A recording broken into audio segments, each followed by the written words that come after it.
Solve कर ले। आपकी रिपोर्टिंग जो होती है परसेंटेज वो इंटर की होती है। अगर आपकी टेस्ट के मार्क्स हाई भी हो जाते हैं, अगर आपकी इंटर की परसेंटेज अच्छी नहीं है तो आपको एडमिशन नहीं मिलेगा।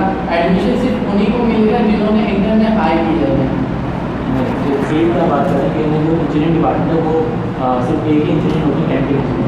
सर मैं एमटेक की बात कर रहा हूँ। एमटेक की बात कर रहे हैं खेल के हवाले से। Yes sir. तो केयू में फार्म डी है। यस सर, उसी के हवाले से। यस, फार्म डी के अंदर आप सही कह रहे हैं। फार्म डी केयू के जितने भी फील्ड्स हैं ना, केयू में जस्ट आपको टेस्ट क्लियर करना पड़ता है। मैं फिर से रिपीट कर दे रहा हूँ, शायद मैं तेज़ी में बोलकर निकल गया। 50 मार्क्स एटलीस्ट आपके टेस्ट में आने चाहिए। 50 नंबर ले लिए, टेस्ट क्लियर हो गया तो आप इंटर में जो आपकी परसेंटेज है ना उसके भी हाफ पे एडमिशन होगा। यू आर सेइंग राइट, आप ठीक कह रहे हैं। और वही चीज़ मैं बता रहा था, जो मैं बता रहा हूँ ना कि फार्मेसी में 83% चाहिए, वो इंटर की परसेंटेज है, वो एग्रीगेट नहीं बना हुआ किसी चीज़ का। सही है। Next question. मेरा क्वेश्चन ये है कि इस बार जो टेस्ट कंडक्ट हुआ था उसके मुताबिक पंजाब के बच्चे भी कह रहे थे कि उनके भी सिलेबस से आउट क्वेश्चन है और सिंध के भी बच्चे कह रहे थे। तो हम सिंध की बुक्स भी किस तरह पढ़े, पंजाब की भी और फेडरल की तीनों बुक्स किस तरह पढ़े, और उसके अलावा फिर हम भी सॉल्व कर रहे हैं। जी बिल्कुल ऐसा करना पड़ता है। एमटी कैट के लिए आपको जो है वो सिंध बोर्ड का पेपर देखना होगा, फेडरल का भी, और अगर आप MBBS के लिए बात करें तो आपको O लेवल्स का भी कुछ देखना पड़ता है। सर मैं इससे रिलेटेड बात करना चाहता हूँ। आर्टिकल पढ़ा था मैंने डाउनलोड में, आर्टिकल छपा था KMDC वालों का। उसमें यही बताया था सिंध बोर्ड के काफ़ी बच्चे रह गए थे क्योंकि उन्होंने यही गलती की थी जो सर ने हमें अभी बताई है। बस पढ़ के गए थे, अदर सिलेबस नहीं किए गए, इसी वजह से सिंध के स्टूडेंट नहीं कर पाए थे। बाकी जो अदर बोर्ड थे उनके हो गए थे। जी बिल्कुल, जो हमारा जो मटेरियल बना हुआ है एप्टीट्यूड के लिए, MD कैट के लिए, उसमें सिंध बोर्ड का भी सिलेबस है, फेडरल का भी है और इवन O लेवल्स का भी है। क्योंकि MBBS के लिए जो है O लेवल्स का भी आता है। रेड स्पॉट अगर आपने पढ़ी हो तो रेड स्पॉट के पास पेपर आते हैं, उससे भी क्वेश्चन आते हैं।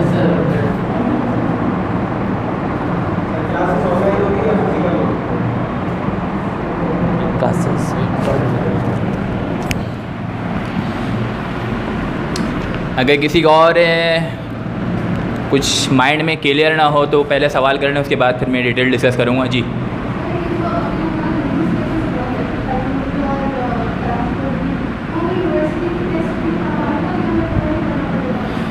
इसको अगर हम डिस्कस करेंगे ना तो आप इसको इस तरीके से देख लें कि अभी जो हमारा फिजिक्स का जो पेपर पैटर्न आया था मॉडल पेपर का, तो वो बच्चों ने जो है ना एहतजाज किया और एहतजाज के ऊपर जो है ना वो उसको चेंज कर दिया गया। तो मेरी सजेशन ये है कि हम जो है वो रिड्यूस सिलेबस को फोकस ना करें if we are very willing to get the admission in the any desired university. तो हमारी जो तरजीहात हैं वो ये हैं कि बच्चा जो है ना वो कंप्लीट प्रिपरेशन करे। हाँ, उस टॉपिक को ज़्यादा कवर अप करे और ज़्यादा जो है ना अच्छे से तैयार कर ले अपने लिए जो रिड्यूस सिलेबस में आया हुआ है। क्योंकि जब आप आगे यूनिवर्सिटीज़ में एडमिशन लेने जाएंगे तो MCQs उस रिड्यूस सिलेबस से नहीं आएगा। आपके पास टाइम ड्यूरेशन भी ज़्यादा है। पहले पेपर जो है ना वो रमज़ान से पहले हो जाते थे, लेकिन अब पेपर जो है वो रमज़ानों के बाद बकरीद से मेरे ख्याल में 28 जुलाई की डेट आई हुई है इंटरमीडिएट की।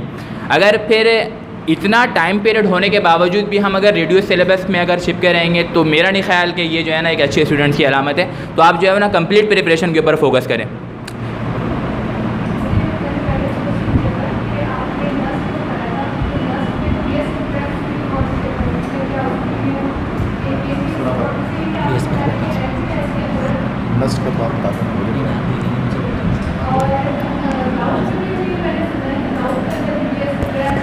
मैथ्स में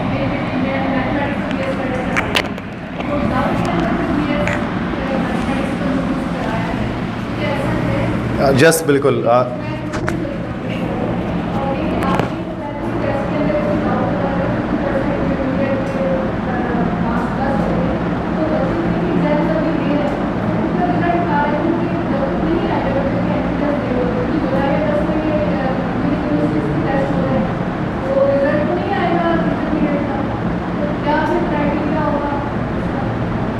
देखिए, इसमें कुछ यूनिवर्सिटीज़ ऐसी हैं जो कि जिनके टेस्ट एग्ज़ाम्स के बाद हो रहे हैं। अगस्त में, अक्टूबर में काफ़ी सारे टेस्ट हैं जो एग्ज़ाम्स के बाद हैं। तो उनमें जस्ट सेकेंड ईयर के जो है रिज़ल्ट को देखा जाएगा और उसको देखकर उसमें वो एडमिशन ग्रांट किया जाएगा। और कुछ यूनिवर्सिटी हैं, जैसे मैं बता रहा था अभी आपको कि आगा खान वगैरह, वो टेस्ट से मतलब सेकेंड ईयर के एग्ज़ाम से पहले ही एडमिशन हो रहा है उसके अंदर, तो वो मैट्रिक के परसेंटेज के देखते हुए, जो कि उनका टेस्ट और इंटरव्यू मेन चीज़ होती है, उसको देखते हुए फैसला करेंगे।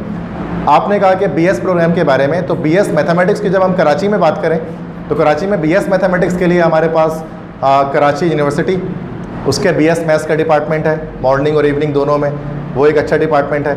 फेडरल उर्दू के अंदर हमारे पास मैथमेटिक्स का डिपार्टमेंट है, और दाऊद यूनिवर्सिटी ने भी इवनिंग के अंदर मैथमेटिक्स का जो है वो डिपार्टमेंट स्टार्ट किया है, वो भी टेस्ट बेस पर है। तो वो इवनिंग में दाऊद के अंदर भी मैथमेटिक्स डिपार्टमेंट है। नस्ट की जब हम बात करें तो नस्ट कराची में मैथमेटिक्स का डिपार्टमेंट नहीं है, नस्ट जो आपका इस्लामाबाद है ना, उसमें मैथमेटिक्स डिपार्टमेंट मौजूद है, बीएस मैथमेटिक्स। लेकिन उसके लिए उसके लिए आपको नेट क्लियर नहीं करना होता। बीएस के लिए डिफरेंट टेस्ट होता है, नेट देना नहीं होता बीएस के प्रोग्राम्स के लिए, ठीक है। वो अलग अनाउंसमेंट होती है, उसकी एडमिशन ही अलग अनाउंस होते हैं। नेट जो हो रहा होता है ना, वो सिर्फ इंजीनियरिंग प्रोग्राम्स के लिए हो रहा होता है, नेट 1, नेट 2, नेट 3, ठीक है।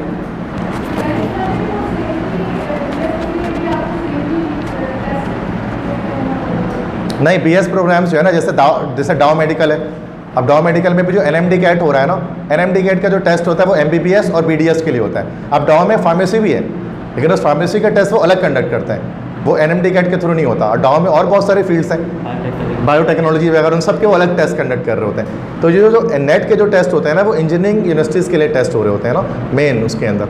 तो बीएस के लिए अलग डेट्स आती हैं इंटरनेट पर, जब आप जाएंगे ना नेस्ट की वेबसाइट पर, तो वहाँ पर उसकी डेट्स वगैरह मेंशन होंगी। तो वो मैं वो अभी स्लाइड नहीं बना सका उसकी, वरना मैं आपको बता देता। नेक्स्ट है, अगर आप मुझसे पूछेंगे, इन टच रहेंगे, तो मैं आपको डिटेल बता दूंगा, बीएस मैथमेटिक्स नस्ट के बारे में डिटेल्स बता दूँगा, ठीक है। सर मेरा ये क्वेश्चन है कि सर यहाँ पे आपने बताया कराची यूनिवर्सिटी की 83.64 मॉर्निंग में की मतलब परसेंटेज जो है फार्मेसी एग्जाम्पल, एलिजिबिलिटी तो ये होती है कि आपकी 60% आ जाए तो आप टेस्ट में बैठ सकते हैं। बिल्कुल। अगर ऐसा कोई स्टूडेंट जिसकी 74, 75 या 76 आ जाते हैं और वो हिंदी टेस्ट भी अच्छा दे देता है और उतना मार्क्स आ जाए, तो क्या उसका मॉर्निंग में फार्मेसी में हो जाएगा? नहीं, बिल्कुल नहीं। देखें, क्राइटेरिया यही है कि टेस्ट जस्ट पास करना है आपको, बाकी एडमिशन आपकी इंटर की परसेंटेज पर ही है। तो उस पर आप टेस्ट में 100 आउट ऑफ 100 भी अगर आप ले आते हैं ना केजू के टेस्ट में, तब भी एडमिशन आपको ग्रांट नहीं किया जाएगा। सर क्लोजिंग परसेंटेज तो हर साल चेंज होती है? बिल्कुल, हर साल चेंज हो रही होती है। इस साल मेरे लिहाज से बढ़ने वाली है, चूँकि जो रिड्यूस कोर्स किया गया है, टाइम ज़्यादा दिया गया है, ठीक है। तो ये पैटर्न जो आया है, मॉडल पेपर वगैरह, तो इस वजह से मुझे लगता है कि परसेंटेजेस बढ़ेंगी, कम नहीं होंगी, क्योंकि सब बच्चों की माशाल्लाह अच्छी तैयारी है इस बार, जो नहीं होती है नॉर्मली सेकेंड ईयर के अंदर, ठीक है। तो बढ़ने के चांसेस ज़्यादा, कम होने का हम ना सोचें फिलहाल अभी, ठीक है।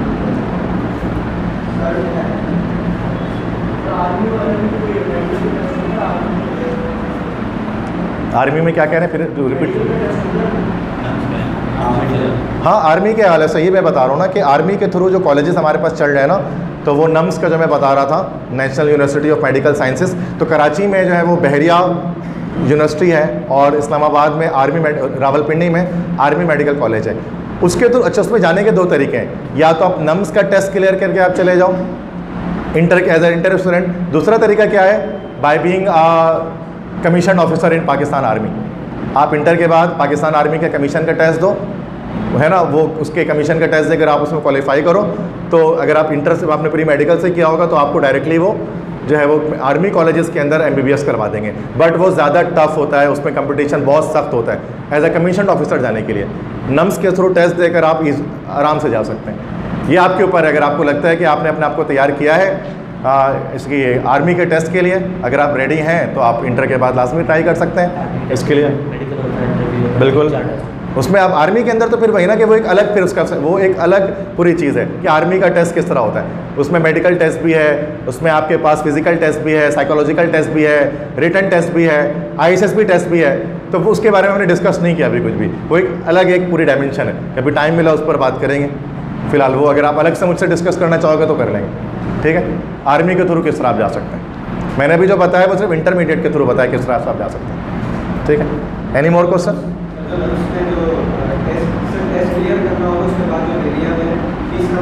जी, 1,83,000 रुपये, बिल्कुल नहीं, क्लियर नहीं करना होता है, मेरिट बनती है, मेरिट बनती है। एग्रीगेट लिस्ट मैंने नहीं यहाँ पर रखा, आप नेट पर सर्च कर लीजिएगा, मेरिट होती है, टॉप मेरिट वालों को फिर जो है वो मिलता है। ये हर किसी के लिए नहीं है, टेस्ट सिर्फ क्लियर नहीं करना है, एग्रीगेट मेरिट बनती है, सीटें कम होती हैं उनके पास, तो जो शुरू की सीटों में आ जाते हैं उनको मिल जाती हैं।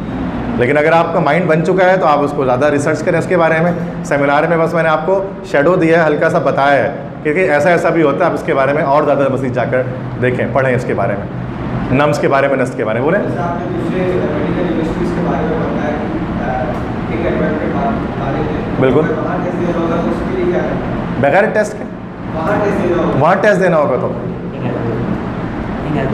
King Edward Lahore. वहाँ जाना होगा। हाँ, जैसे हाँ बिल्कुल, अब जैसी बात है, जो किंग एडवर्ड का जो टेस्ट है वो लाहौर में ही जाकर वहाँ पर होता है। अब नस्ट में भी नेट 1 शायद इस्लामाबाद में होता है। अब नेट 1 नस्ट का जो पहला टेस्ट दिसंबर में होता है वो इस्लामाबाद में ही होता है, कराची में नहीं होता। ठीक है, हाँ नम्स का, हाँ नम्स का जो कराची में कैंपसेस है ना बहरिया, तो नम्स का टेस्ट यहाँ पर भी होता है, कराची सेंटर भी बनता है। लेकिन जो किंग एडवर्ड हो गया उसका टेस्ट जो है वो कराची में नहीं होता। नम्स के टेस्ट भी इस्लामाबाद में होते हैं, सही, नम्स का टेस्ट सॉरी कराची में नहीं होता। नम्स के जो भी टेस्ट होते हैं ना वो इस्लामाबाद में, आर्मी मेडिकल कॉलेज के लिए जो लेते हैं ना, वो इस्लामाबाद में जाकर टेस्ट देते हैं, कराची में नहीं होता उनका टेस्ट। ठीक है, any more thing? Last question ये कि सर बोर्ड्स के लेवल पे ऑनर्स के साथ साथ एमडीकेट की तैयारी करनी हो, इसको ज़्यादा तरजीह इसको दे और इसको ज़्यादा फॉलो करें, किस तरह टाइम मैनेज? ठीक है, ठीक है सर, मोहसिन आपको बताइए। एक्चुअली बेटा आपका सवाल एक अच्छा सवाल है। एमडीकेट का टेस्ट, एमडीकेट के टेस्ट में अपेयर होना और फिर उसमें जो है ना डिज़ायर्ड मार्क्स हासिल कर लेना और उस यूनिवर्सिटी में जो है ना एडमिशन ले लेना, this is not a piece of cake. इतना आसान नहीं है। जितने भी क्रीम स्टूडेंट्स होते हैं ना, जो डॉ में पढ़ रहे होते हैं और जो जेएसएमयू में बैठे हुए हैं, ठीक है, और जो केएमडीसी में बैठे हुए हैं, इनफैक्ट के जो फार्मेसिस्ट भी हैं या फार्मेसी जो कर रहे हैं, तो इनकी जो है ना वो एक अनथक मेहनत इसमें शामिल होती है। तो सबसे पहले तो मैं बच्चों को तो यही कहता हूँ कि if you want your desire becomes true और योर ड्रीम्स बिकम्स ट्रू, तो पढ़ाई को जो है ना अपना ओढ़ना बिछोना जो है वो बना लिया जाए। सही है, ये 2 साल की सेक्रीफाइस होती है, ठीक है ना। पहले मैं आपको ये बता दे रहा हूँ कि किस तरीके से हम इसको अचीव कर सकते हैं, ठीक है। फिर उसके बाद बताऊँगा कि इसकी तरीक़ेकार क्या होगा कि किस तरीके से हम इसको हासिल करेंगे। तो अगर जो है ना आपके पास मॉर्निंग से लेकर के जो है ना रात के 12 बजे तक आप जितने बजे भी सोते हैं, तो इसमें बहुत ज़्यादा ड्यूरेशन होता है, 24 आवर्स का ड्यूरेशन है। तो सबसे पहले तो आप अपने टाइम शेड्यूल को उसको सेट कर लें, ठीक है। एमडीकेट की क्लासेस जो होती हैं उसको लाजमी अटेंड करें। हमारा भी सेशन जो है वो नेक्स्ट संडे से जो है वो स्टार्ट हो रहा है, हमारे बैचेज स्टार्ट हो रहे हैं। तो उसमें ख़ास मटेरियल आपको प्रोवाइड किया जाता है, ठीक है। तो उस ख़ास मटेरियल में ये होता है कि हम पहले सेकेंड ईयर की चीज़ों को जो है ना उसमें कवर अप करवा रहे होते हैं अनटिल एंड अनलेस कि एग्ज़ाम हमारा ख़त्म ना हो जाए। जैसे ही हमारे सेकेंड ईयर के एग्ज़ाम ख़त्म होते तो फिर फर्स्ट ईयर के कोर्स के ऊपर जो है वो फोकस करवाया जाता है। तो इससे ये होता है कि एमडीकेट की प्रिपरेशन भी साथ साथ हो रही होती है और बच्चों का जो है वो पिछला जो है वो भी रिकॉल हो रहा होता है। फिर टेस्ट का सिलसिला है, जो जीटीज़ वगैरह होती हैं हमारी, उसमें हम जीटीज़ वगैरह कंडक्ट करवा रहे होते हैं। उस जीटी में क्या ग्रैंड टेस्ट हम कंडक्ट करवा रहे होते हैं। लेट अस सपोज 1 हफ़्ता 2 हफ़्ता 3 हफ़्ते पढ़ाने के बाद हम जो है जीटीज़ कंडक्ट करवाते हैं, जिसमें से पेपर जो ओवरऑल बनकर आता है वो 200 मार्क्स का होता है और वो अकॉर्डिंग टू जिस यूनिवर्सिटी में आपको एडमिशन लेना है वो उसके हिसाब से होता है। अगर आपको चैप्टर नंबर 1 और 2 कवर अप करवाया गया है एप्टीट्यूड क्लास में, तो वो जो चैप्टर्स के जो सवालात होते हैं वो उन चैप्टर से नहीं आते, बल्कि पूरे कोर्स से हम शामिल करते हैं। चूँकि बच्चा सारी चीज़ों को पढ़ कर आया हुआ है, यहाँ पर उसको बेसिकली उसके माइंड को शार्प करना होता है। Practice makes a man perfect, women also. तो उसमें फिर हम ये करते हैं कि बहुत सारे टेस्ट कंडक्ट करवाते हैं, प्रैक्टिस क्लासेस होती हैं, ठीक है। तो उसके साथ साथ जो है वो बच्चा जो है ना अपनी लाइकनेस को ख़त्म कर रहा होता है और साथ साथ उसके इंटरमीडिएट की भी प्रिपरेशन हो रही होती है और साथ साथ जो है वो एप्टीट्यूड की भी प्रिपरेशन हो रही होती है। अगर आपने जहन में ये बैठा लिया या आपके जहन में ये है कि पहले एग्जामिनेशन जो है ना इंटरमीडिएट के एग्जामिनेशन के बाद जो है हम अपने कोर्स को स्टार्ट करेंगे, ठीक है, एप्टीट्यूड के, तो फिर वो बहुत कम ड्यूरेशन बाकी रह जाता है। 2 से 2.5 महीने में आपकी प्रिपरेशन नहीं हो सकती। तो दिस रिक्वायर्ड अप्रॉक्सीमेटली 6 मंथ्स, कम से कम 6 महीने की रिक्वायरमेंट इसकी प्रिपरेशन के लिए। तो अभी हमारा जो है वो क्या चल रहा है, अप्रैल है, मार्च है ना, मार्च, अप्रैल, मई, जून, जुलाई, अगस्त, सितंबर, अक्टूबर में ये अनाउंस होता है। अक्टूबर में टेस्ट नॉर्मली हो रहे होते हैं, ठीक है, एमडीकेट के। तो इतने ड्यूरेशन में मोर देन 5000 MCQs जो है वो बच्चों को सॉल्व करवाई जाती है, या जो भी बच्चा है वो इसके ऊपर लाजमी फोकस करे। प्रैक्टिस जितना ज़्यादा हम करते चलाएंगे उतने ज़्यादा नंबर आने के चांसेस ज़्यादा होंगे। चूँकि जब आप एग्जामिनेशन बोर्ड में बैठे होते हैं ना, आप ये दिमाग में बैठा ले अपने कि जिस सवाल की आप प्रैक्टिस करके गए होंगे वैसा सवाल आया तो मेरा हल हो जाएगा, मुझसे वो सही हो जाएगा। और अगर सवाल सिलेबस से जो हम पढ़ करके नहीं गए हैं या मेरी प्रैक्टिस से नहीं गुजरी है या हमने उसको टिक आउट नहीं किया है तो वो सवाल फंस जाता है, वो हो नहीं पाता। बात समझ में आ रही है? To this all requireds a number of efforts. यहाँ पे एफर्ट्स की बहुत ज़्यादा ज़रूरत है। ये यूनिवर्सिटी में एडमिशन ले लेना, सर ने आपको बहुत सारी यूनिवर्सिटीज़ के बारे में गाइडलाइन दी है, उसमें कुछ हाई मेरिट के भी हैं, कुछ लो मेरिट के भी हैं। जिस तरीके से हम दूसरे यूनिवर्सिटीज़ की बात करते हैं लो मेरिट में, तो उसमें एडमिशन हो जाता है। आ रही बात समझ में? उसमें एडमिशन हो जाता है। और एक होता है एडमिशन लेना मेरिट के बेस पे, ये आसान नहीं होता, तो इसके लिए बहुत ज़्यादा स्ट्रगल और बहुत ज़्यादा मेहनत करनी होती है। बात समझ में आई है? तो इस चीज़ को दिमाग से निकाल लें सर कि अभी हम इंटरमीडिएट में पढ़ रहे हैं तो हम MD कैट को भी कैसे जो है ना लेकर के चलेंगे और जो है हम अपने इंटरमीडिएट को भी कैसे लेकर के चलेंगे। तो this is a combined effect, ठीक है ना। इसमें कंबाइंड इफेक्ट जो है वो शामिल होता है, जिसमें आप इंटरमीडिएट भी कवर अप कर रहे होते और MD कैट भी कवर अप कर रहे होते।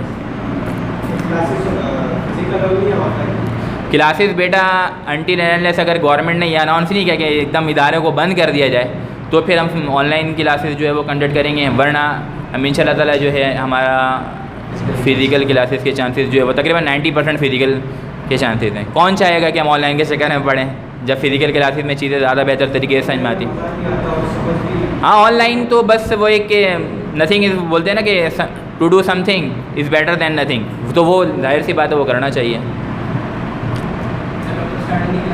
क्लासेस इंशाल्लाह ताला अभी हम रजिस्ट्रेशन जो है वो आज से हम ओपन कर रहे हैं और अभी सर नसीम आपको फ़ीस स्ट्रक्चर के बारे में भी चीज़ें बता देंगे।